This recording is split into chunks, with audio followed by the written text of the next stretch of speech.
আসসালামু আলাইকুম ওয়া রাহমাতুল্লাহি ওয়া বারাকাতুহু। সম্মানিত দেশবাসী, আমি cancer specialist doctor SM. Sarwar.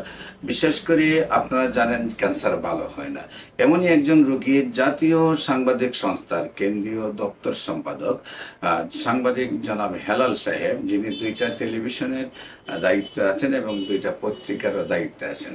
ওনার থাইরয়েড ক্যান্সার হয়। থাইরয়েড ক্যান্সার হওয়ার পরে পিজি প্রধান পানগোপাল সাহেব আর তিনজন ডাক্তারকে নিয়ে ওনার অপারেশন করেন এবং ওনার কানের এখান থেকে ধরে অপারেশনটা ওই কান পর্যন্ত পুরো থাইরয়েডটাকে সমস্ত গলায় থাকার কারণে উনি কয়েক ঘন্টা, প্রায় 4 ঘন্টা ক্যান্সার নিয়ে ওনাকে অপারেশনে থাকতে হয় এবং তারপরেও উনিকে যখন চিকিৎসা শেষ হয়ে গেল, আবার থাইরয়েডটি ফুলে গেল, মুখটি বাঁকা হয়ে গেল এবং মুখ দিয়ে লালা পড়া শুরু হলো এবং জবান বন্ধ হয়ে গেল। এমনই অবস্থায় আমার কাছে নিয়ে আসা হয় সেই হেলাল সাহেবের।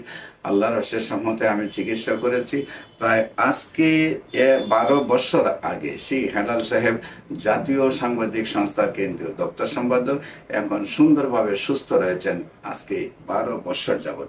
তাই আমি বলবো, ক্যান্সার হলে মৃত্যু হবে এটা ঠিক নয়। ক্যান্সার খুব অল্প পয়সায় হোমিওপ্যাথিকে সুন্দরভাবে সুস্থ হয়ে যায়। আপনাদের অ্যালোপ্যাথিক চিকিৎসায় লক্ষ লক্ষ টাকা বা কোটি টাকা খরচ করার কোনো প্রয়োজন হবে না। ইনশাআল্লাহ সুন্দরভাবে ক্যান্সার সুস্থ হয়।